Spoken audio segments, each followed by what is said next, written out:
G'day. Welcome to episode number 8 of the Cold Blooded Contributions podcast. We're your hosts, the Ipers. I'm Scott Iper, and with me is my wife, Ty Iper. This podcast will bring to you people in the hobby who have made an impact on us creatively, be it artistically, with data, improving our husbandry, or, in this case, making really interesting substrates and backgrounds. Today, we have Ash Horn from AK Reptiles and Custom Background Designs. G'day, Ash. How you going, guys? How are we? It'd be better if Scott wasn't crop dusting us, but we can't have everything, can we? Oh, we're keeping in there, aren't we? So we'll just apologise for any background noise. Scott insisted we try this outside. We live in Logan and we've already heard the police and the ambulance and Hoon. So whatever doesn't get edited out, we apologise. Don't mind the gunshots. Look, it makes for a spicy podcast. What can I say? Tell you what was spicy. You dropping your crop duster. He doesn't get that effect in the office all by himself. So, Ash, what brought you into reptiles, mate? How did you find reptiles as being a bit of a passion for yourself? Oh, I think it all started like everybody else. Being a young kid, my grandmother's friend popped over to her house one day. This would have been late 80s, so obviously there was still no real regulations around the hobby or anything like that. And he rocked up with some blue tongues and stumpy tails and said, "Do you want them?" So we ended up taking them, and lo and behold, they became mine, and got real curious about them and started looking after them. And the Eastern Bluey actually ended up dropping a clutch, so that was good to see. Obviously, being young and not knowing anything about reptiles at all, most of them died or got eaten by mum, because obviously I didn't know that they had to be separated or anything like that. So I learned the hard way, and then from then onwards I just really started to bury my head deep into reptiles and amphibians. Where did you actually grow up, and do you think that affected who you are now? Oh yeah, definitely. Grew up in Melbourne, in the northern suburbs. Real rough area when I was younger, still rough now. Yeah, definitely did have an impact on who I am and who I became. But obviously now times have changed. I made a move north with the family up into Queensland, left Victoria behind. There's just obviously a lot more opportunity up here for the reptile hobby and for myself to be able to see a lot more critters. What got you into backgrounds? They're awesome. Is it a skill that you've been polishing over years, or did you just decide you were good at it? Or I think everybody fine-tunes their interests over time. Obviously wasn't something I was very good at the beginning, but trial and error, and I've gotten to a point now where I've started actually making them for the business itself. So I do orders and whatnot. I guess it's the artistic side that really brought me into it, because I didn't like the so unaesthetic feeling to setups within the hobby itself and for my own animals. So I just wanted to go down a path where I could start creating something that was more aesthetically pleasing and also gave a little bit more naturalistic vibe to my setups. It increases the usability and surface area of an enclosure as well, doesn't it? So, definitely by threefold. So by creating 3D backgrounds and stuff, you're utilising a lot of airspace, I'd say, that wasn't being used previously. So maybe, you might throw up some branches and something like that, but by having a 3D background, you can obviously create tunnels and rock faces, so then it gives the ability for your animals to move around a lot more. And how long have you been doing it? Backgrounds and stuff, probably the last 5 to 7 years I've been doing it. Initially I did it for myself a lot, but probably the last 3 or 4 years I've actually started to do it for people within the hobby itself. So what sort of backgrounds do you do? I mean, there's a whole heap of different ones that are used for different animals, I suppose, because what you can get away with a gecko is completely different to what you might get away with the sharp claws of a goanna or something like that. When you're doing your background, is this something that's really key? You don't do one size that fits all, but you really tailor it to the species that you're working with? 100%. So what I generally do with people within the hobby itself, I ask them what kind of animal is it for to begin with, because that gives me a rough idea how much support is going to be needed in the background. If it's going to need additional coatings, say, for example, for a monitor, to ensure that the background is secure, it's not going to get torn up or anything like that, because I want to ensure that the products that I'm providing to the hobby have longevity and they're not just chewed up within 6 months, because obviously that's going to be a bad reflection on myself. I want something to be long-lasting, looks aesthetically pleasing for years to come. And then obviously, if you've got certain species, I'll tailor it accordingly. So I do offer a range of colour schemes and that kind of thing. So if you want granite, sandstone, basalt, that kind of thing, I can tailor it to your needs and to your animal. It's not just backgrounds, though, is it, you offer? No, not at all. It would have been almost 10 years ago now. I started to get into bioactive setups because I want to bring nature into my tanks. I found it more pleasing, also very beneficial for the animals as it was more stimulating. I started to notice that they would do more natural behaviours. Obviously, yeah, of course. I started to focus on from the bottom up, and obviously that being from the soils. I started to speak to a lot of nurseries, did a lot of research in regards to Australian soils, what the actual makeup was. So you're going to have a lot of silica, aluminium in there and all that kind of content. So I tried to come up with 3 soil types initially to cater for a wide range. So I've come up with tropical, temperate and arid substrate. A lot of work went into these 3 substrates over the years to ensure that if I did use them, that they were able to sustain plant life. And I've gotten to a point now where I'm actually providing that commercially to the hobby itself, where all 3 products can actually sustain the requirements for those plants that I use, and which are all natives and can all grow in that substrate. So for the listeners, you hear this term bioactivity thrown around a lot, right? And then you've got naturalistic enclosures as well, which aren't bioactive. Can you explain what bioactivity is and how the soil's got to be set up so it works effectively for bioactivity, and what you might need to put in with the soil to help it remain sort of cycling, I suppose. Yeah, so bioactivity, what you're looking at is obviously if you're going to, say, for example, go with a more wetter setup, you need to ensure that you've got a drainage layer, because if you don't implement something like that, then you're obviously going to get a lot of soggy substrates, which can actually kill off your whole setup to begin with. You'll create a lot of fungus growth, so you want to ensure you keep that stuff to a minimum because it impacts your plants, can impact the animals as well. So what you'd be looking at is once you've got your drainage layer in, you then put in your soil. I've got a special mix that I use, obviously, and then you're going to have your plant life. But another important part that plays into the whole bioactive setup is ensure you have your cuck. So your cleanup crews, so you'll be looking at things like springtails and isopods. So obviously it's a lot less work when set up correctly for yourself to keep tanks clean, because obviously you've got your cleanup crew cleaning up all the crap and whatnot that your animals give off. Obviously for things like larger animals like snakes and larger monitors, you obviously still may need to do some spot cleans and so on, but it's not necessarily going to be a bigger task than what it would be, given the fact that you've already got something in there that will continue to eat away and promote plant growth, because obviously the springtails and the isopods help with, I guess, natural fertilizing. I think that's really important to call out, is that a bioactive substrate is not a substrate that you put in there and you forget about. No. You don't forget about the animals in there and just feed them and stuff like that. You still need to pull the sheds out. You still need to pull out the poo and the urates and stuff like that, because it's about maintaining a balance. There's no such thing as a no-clean enclosure. No, definitely not. No, because if you let the nitrates and ammonia get out of control, then obviously that's going to cause a lot of issues for your soil to begin with, which is going to kill off your plants. And you don't want that to happen, and it's going to have a ripple effect onto your animals as well, where it could have an impact on their health and well-being too. So you don't want that to happen. Say, for example, for your smaller animals like geckos, it's not too much of an issue, because if you've got a lot of springtails and isopods, it's not so much of an issue compared to snakes, because obviously snakes are going to offload a lot of excrement. So you still do need to ensure you do your cleans, because otherwise it's just going to cause you those issues down the track you don't want. So do you turn the soil over and stuff like that to keep it aerated, or do you allow the cleanup crew? So if I put my tongue back in and start again. Just say That's not going to come out like that. No, that's why I said it. So do you have to turn the soil over to get aeration into it, or do you leave the cleanup crew to actually aerate the soil?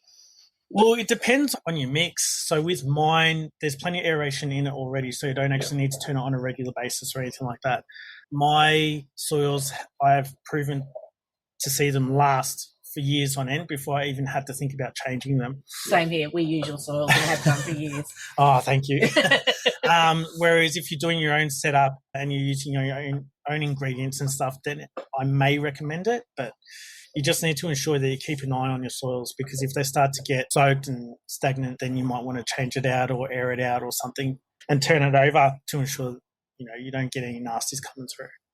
So how effective does it need to be? Does it need to be really deep? Can you get away with a shallow substrate? I mean, most enclosures, their dams are only about 100 millimetres or 4 inches high, right? And by the time you put your drainage layer in, and then by the time you put your soil in, and then you've got your leaf litter that sits on top of that, right? I mean, for the stuff that we've got, our dams are anywhere between 150 mil to 200 millimetres deep for a fairly large enclosure. I'm assuming a smaller enclosure, you can probably have a slightly shallower depth to your soil because you can have smaller plants and all the rest of it. But can you sort of articulate a bit about that as well? So generally what I recommend to people is, if they do come to me asking about soil depth and what do they need for their setup, and given the fact that when you do look at nature itself, you'll always see that your ground cover plants, obviously down the bottom, generally don't need as deep substrate versus your taller plants, which will be at the back anyway. So what I usually mention to everybody is have your substrate sloping, so smaller at the front and deeper at the back.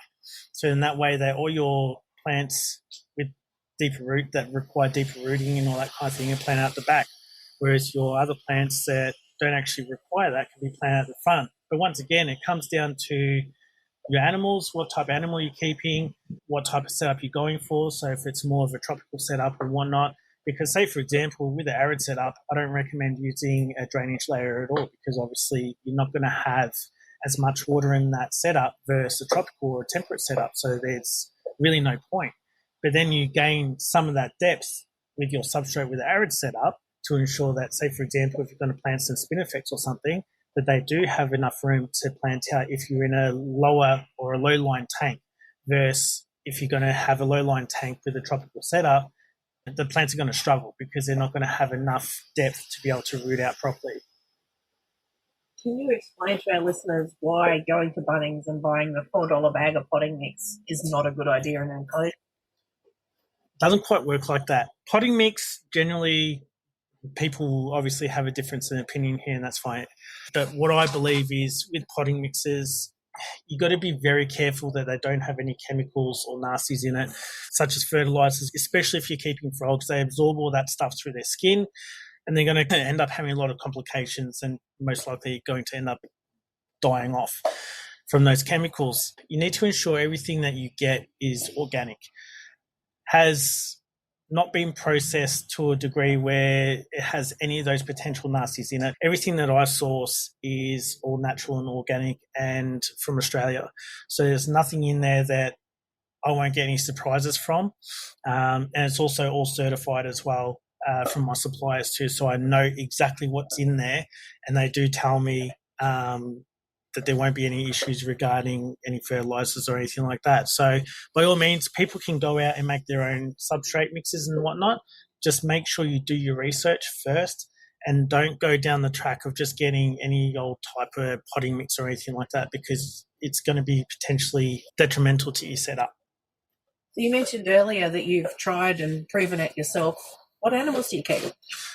A wide range. So I've kept everything from geckos, monitors, snakes, and frogs. So at the moment, I'm keeping a few different locales of Scalaris. I've got some Erromangas. I've got a whole different range of frogs at the moment, ranging from pobblebonks, white lips, dainties, graceful tree frogs. What else? And then I've got a whole heap of different skinks and whatnot as well. Awesome. Do you keep those in individual enclosures or keep them in a group, or do you have multiple species in enclosures sometimes? We've tried multiple species setups and we've had them to be really successful. We've kept turtles with place monitors. We've had skinks, tree frogs and turtles together in large aquarium systems. You can have communal enclosures with multiple species in it if you're careful about what you manage inside it. you've got to be very careful to make sure that you manage it accordingly and that the animals that you've got in there have the same. Well, it's not so much that they're well fed; it's that they're well fed on each other. It's important that they've got to have the same requirements from a temperature point of view and things like that. We certainly find that those communal species enclosures do work, provided they're managed accordingly. What about yourself? How have you found that in the past? Yeah, I'm a dirty cohabber. Just to put it bluntly. I do. So I have and do keep multiple species altogether. So at the moment, I actually have my boids outside in an aviary with white lips and a few different skinks like delicata and stuff. Inside, I did have my gippy water dragons at the time with some dainties, but as they grew up, I had to take them out because obviously they're going to be munching on the frogs. Yep. So I took them out. I am planning to put some more together, but as you mentioned, I've got to make sure that the environment is right. Obviously, if you're going to put species together, you need to ensure that they have the same requirements, so heating, lighting, that kind of thing. Obviously, I don't want to put an arid species with a tropical species because you're going to be potentially introducing that arid species to RI and stuff, so you don't want to be taking those risks. But yeah, I do enjoy cohabbing. I think it provides more of a naturalistic viewing for our pleasure. Some people may disagree, and it is what it is, but as long as you have all the right parameters in place, then you're not really going to endure any issues later on down the track, provided that you give ample space for all your animals. You lay the tank out, so you've got your ground dwellers, you've got your middle, and then you've obviously got your canopy. So if you take all that into account, make sure that your tank is big enough, you've got enough spots for your animals to bask where they need to, and they've got their separate areas because some can be quite territorial, then you shouldn't have any issues.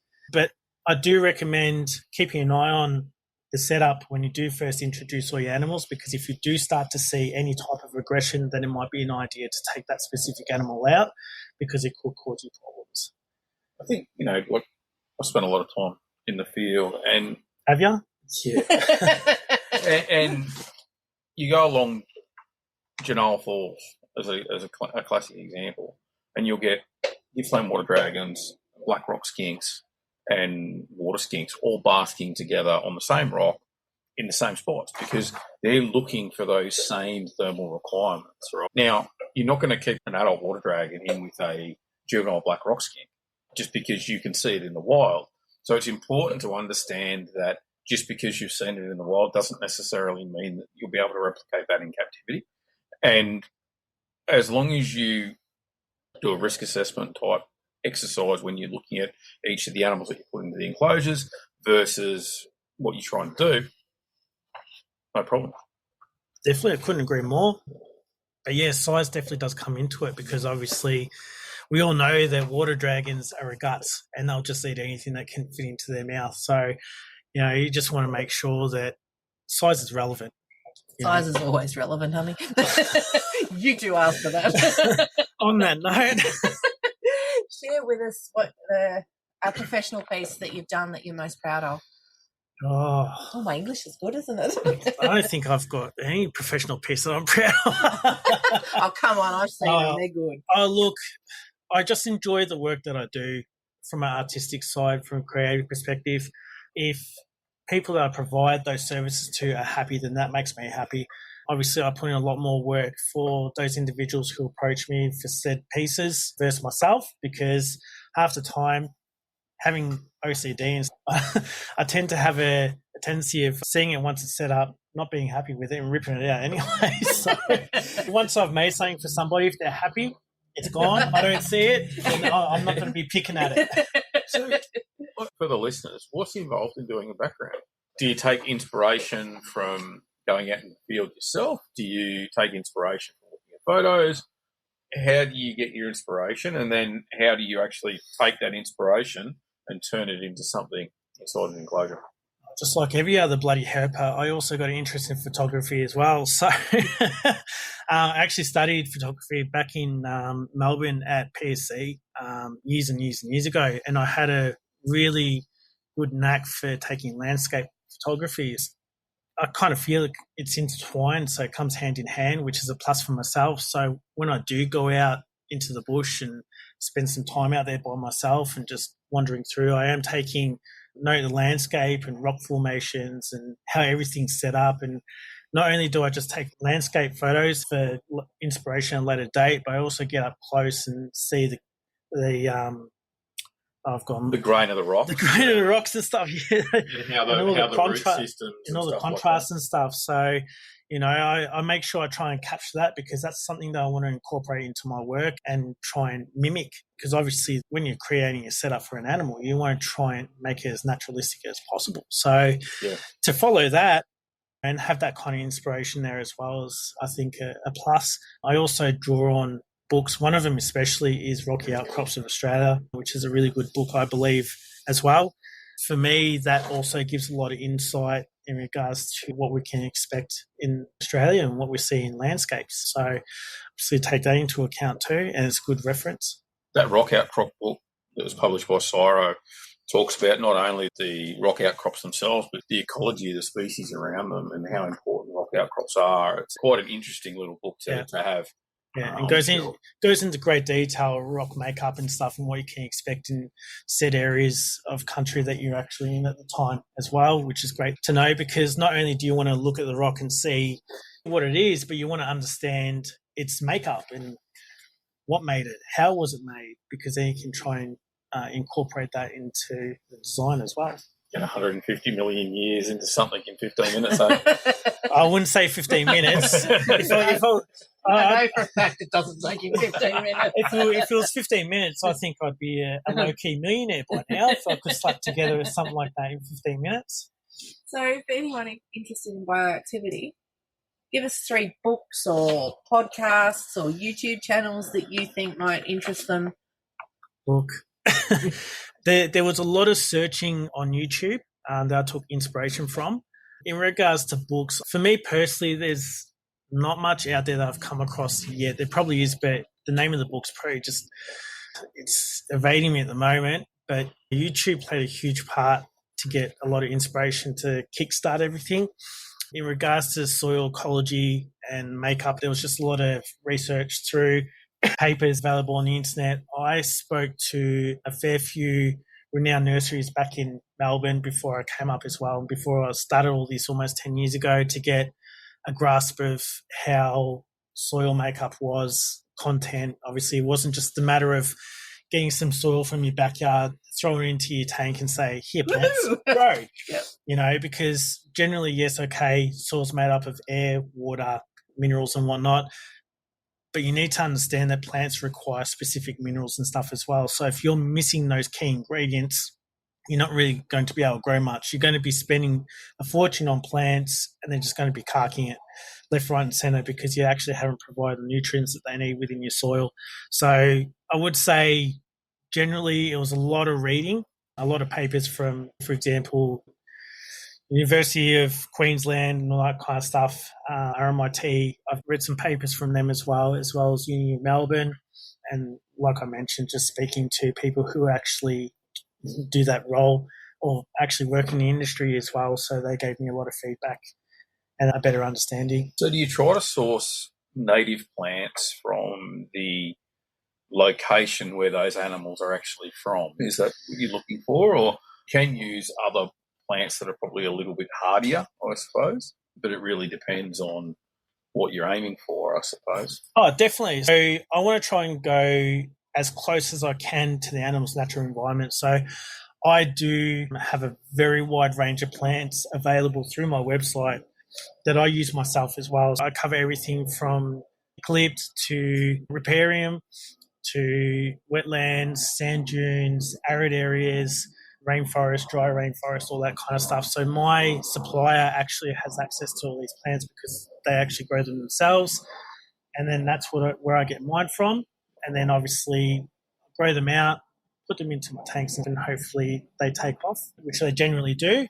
I haven't come across any issues or anything like that. But another thing you need to keep in mind too is that, for example, if you're using a fern and you've got it under your heat light, it's not going to last long.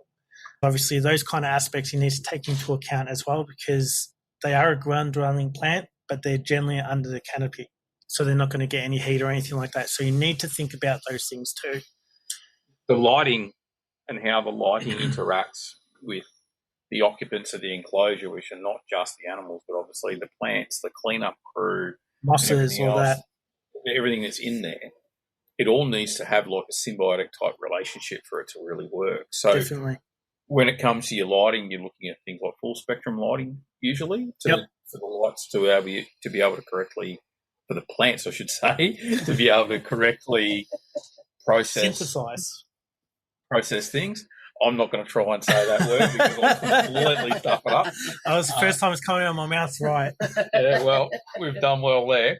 But then also, too, as you say, the heat gradient as well is really important. So in some cases, because you might need to keep an area or a zone inside that enclosure a little bit warmer, you may have to try plants that are from a slightly more northerly aspect in a warmer environment to actually suit themselves inside that enclosure.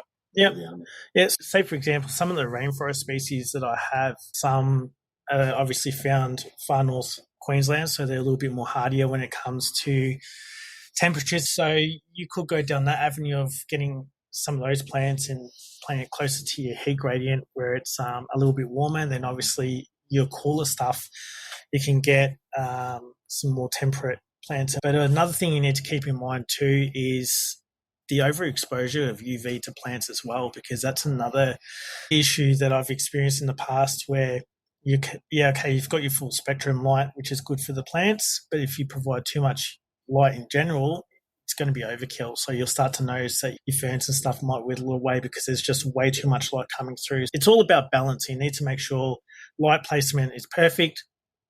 Where you plant your plants as well is generally in good spots so they're not being impacted by heat and too much light as well. And that comes back into the maintenance side of the enclosure too. Like when people are saying, oh, you don't have to clean the enclosure as much or whatever. No, but you do need to trim the plants. You do need to make sure that your lighting is in the right spot. You need to water the plants, but you need to make sure that you're not overwatering too much. Yep. You want to make sure that the environment for the cleanup crew is okay, and also for the animal that's included. There's a lot of balancing, I suppose.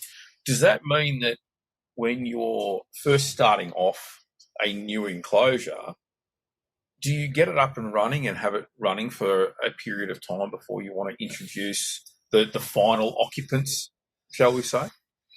For me personally, I kind of don't, because I believe what I do, I've got it down pat. But as a general rule of thumb, you should let everything grow in, because obviously you'll be running the risk of your plants being trampled because they haven't rooted yet, and you're just going to cause damage to your setups. In general, I would recommend that you do let it grow out a little bit so everything can establish properly. And then once you've got that and the plants are set off and, you've got your cleanup crew and all that have actually started off really well and they've grown out, then you can introduce the actual occupants into the tank, because otherwise you've just wasted all that time, what you'll usually find. So we didn't have that import-export rule that we have here.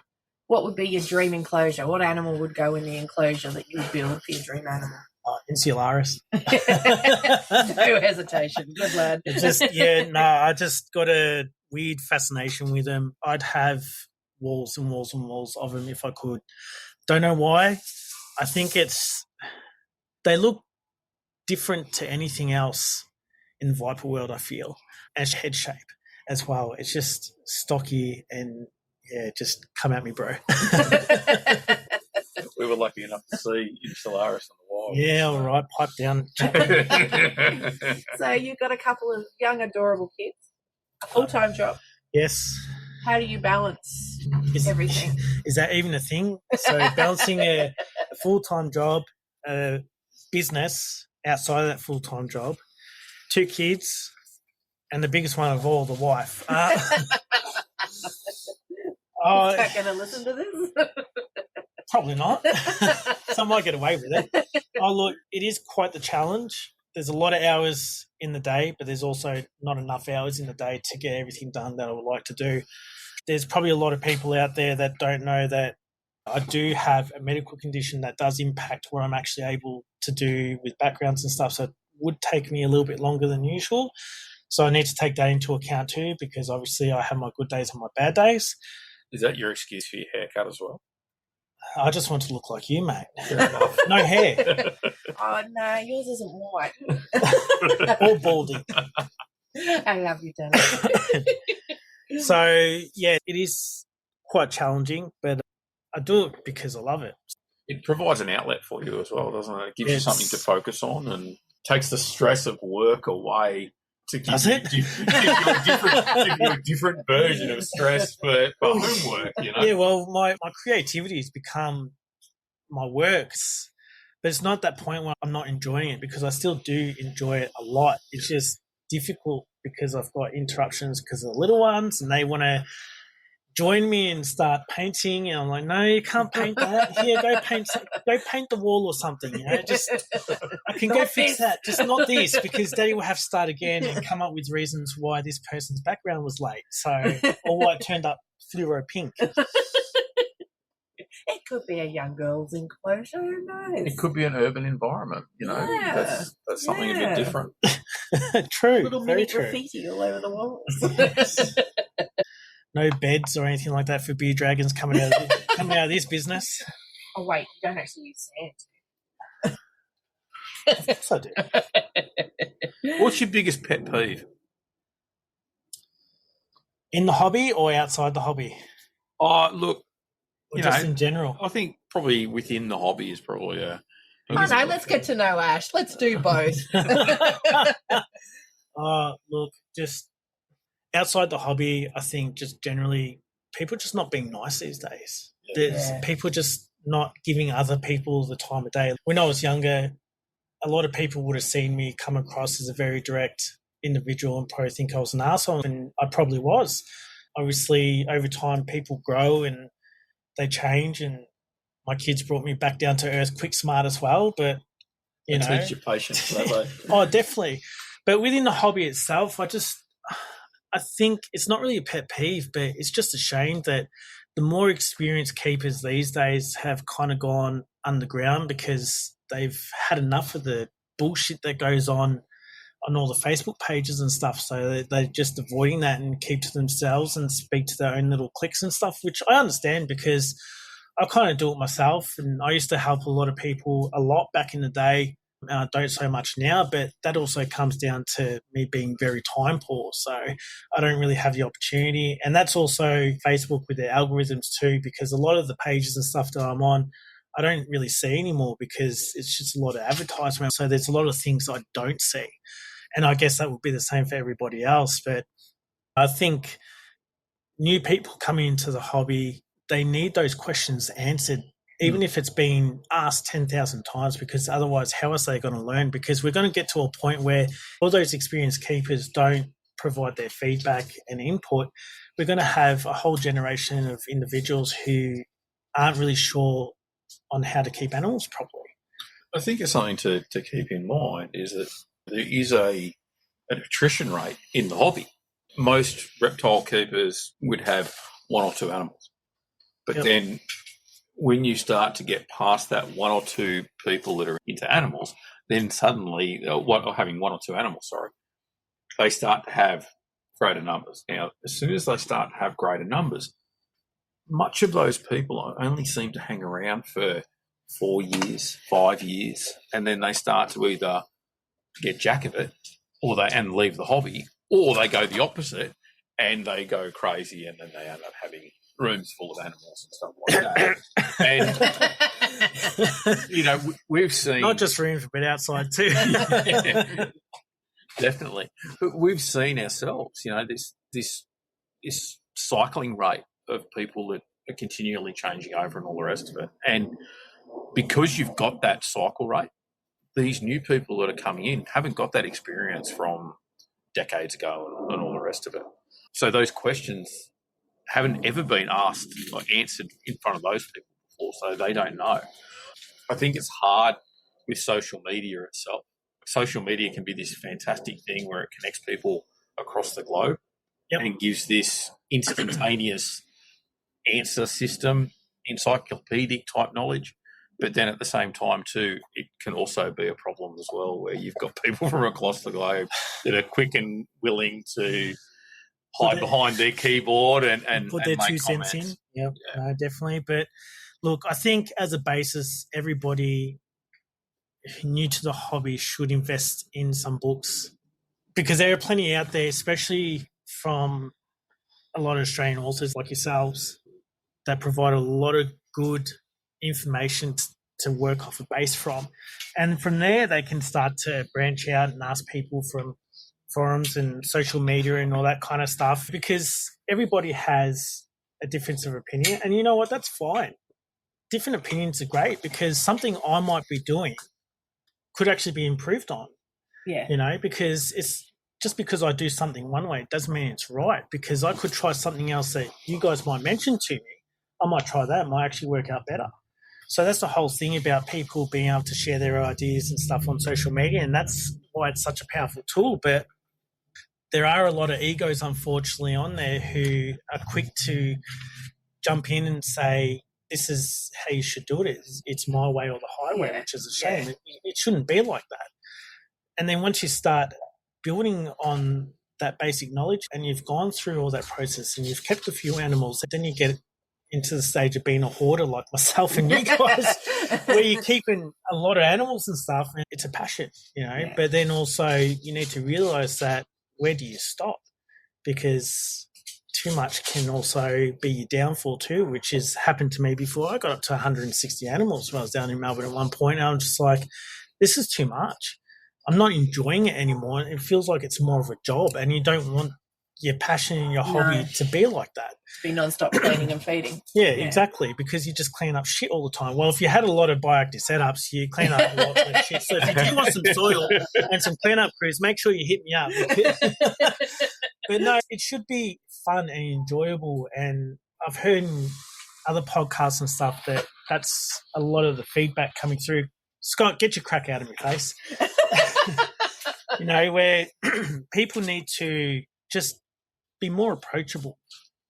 Yeah, but you see both sides on social media too, where you've got people that are lovely and they're very helpful, and then you've got other people where it might not go their way, and instead of just, I don't know, stating their differences or leaving it the hell alone, it gets downright mean, nasty and personal. Yeah, just learn to scroll on, I think, because if you don't have any constructive feedback and don't want to have any input, and you've got a matter of a difference of opinion and you can't bring anything constructive to the conversation, just don't bother. You know, there's plenty of posts that I see where it, like you mentioned, it just gets into tiffs. I'm just like, I'm avoiding that like the plague. It goes on body shape or disabilities or anything like that, and it's like, whoa, that's got nothing to do with the question you asked, mate. It's on, isn't it? It just takes the fun out of the hobby. Yeah. It just brings social media down, and just also puts new people in a position where they don't want to ask any questions because they just get berated and belittled and stuff, and that's not fair. You mentioned a couple of books before. I think a couple of books that we found that were really interesting and sort of really helpful when it came to setting up bioactive enclosures and lighting and heating was the Arcadia books. Yeah, you're right. Those books that were put out by John Courtney Smith from Arcadia really give a sound basis of knowledge on how to set up those enclosures. Yeah.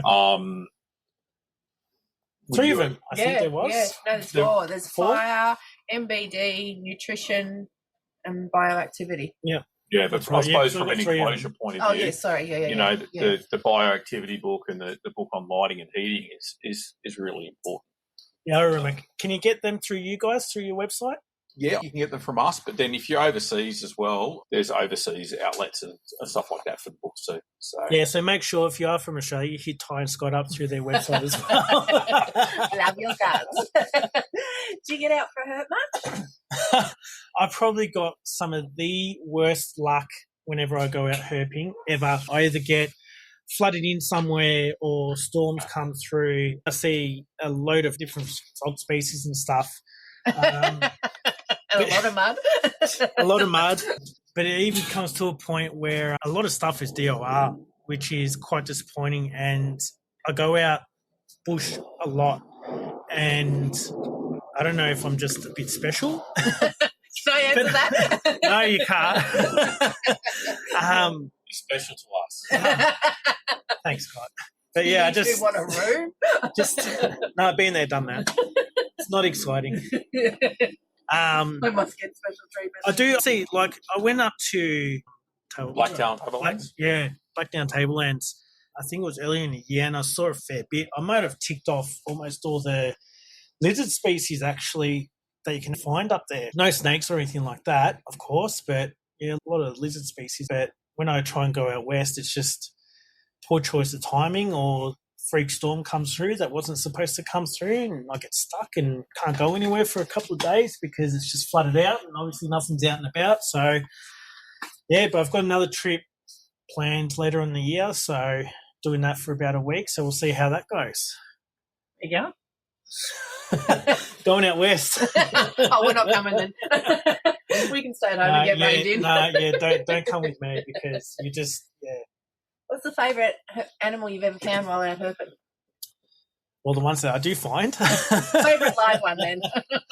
A few different leaf tails. So I was at Girraween earlier this year as well, and obviously up at Blackdown Tablelands and stuff, all the leaf tails are out and about. They've probably been favourites so far, but there's obviously a lot more that I want to see. Probably, surprisingly, on my list to see out in the wild will be the earring and earless dragons.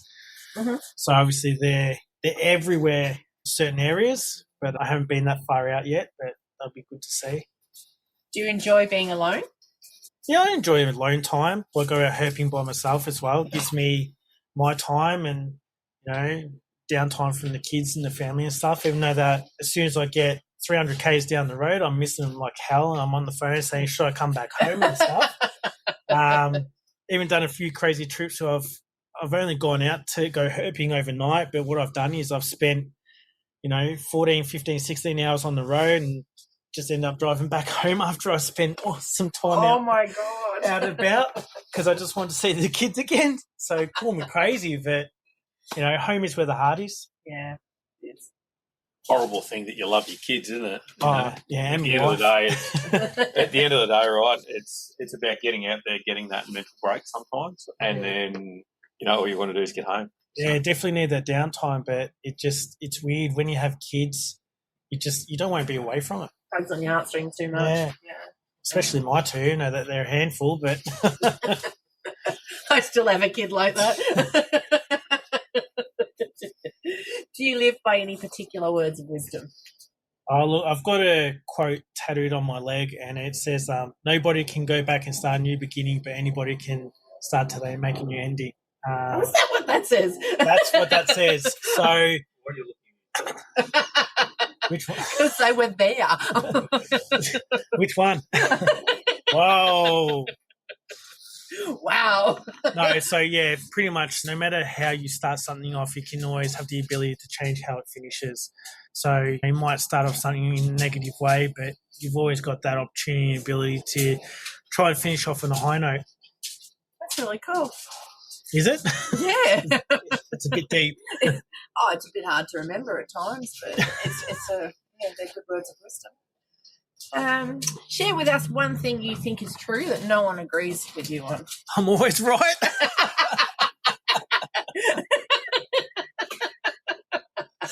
100%. Definitely been one. Yeah, always right. Just ask my wife. She'll tell you. Have you got any exciting projects that you're working on at the moment that you can tell the listeners about? Or? Yeah, I do actually. As I've already mentioned earlier, I've got 3 bioactive substrates that are currently available, but I've got another 3 in the works. A little bit more area specific. I'm seeing how they go. There's a little bit more work that I need to do on them. So there's wheat belt, granite belt, and there's another one as well that I won't mention because it's quite challenging.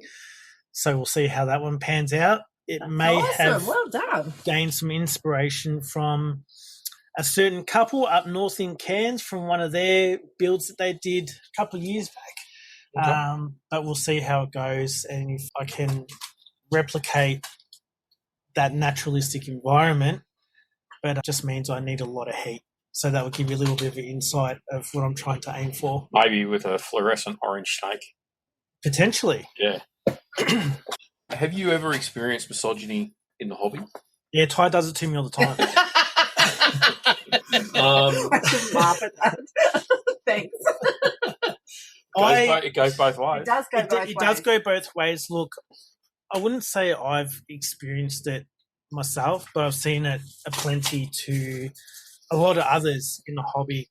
There's the whole aspect of women in general being in a hobby, and they're just not given the same respect as what the men are in the hobby, straight up. And it's quite disappointing because there's a fair few women in the hobby who are really, really experienced, but they're just not acknowledged for it. And it's disappointing because they bring a lot to the table, and you'd be surprised at how much some of these individual women can actually bring to the table and provide to the hobby itself. But there's a lot of people out there who just either are ignorant to it or they're not willing to accept it.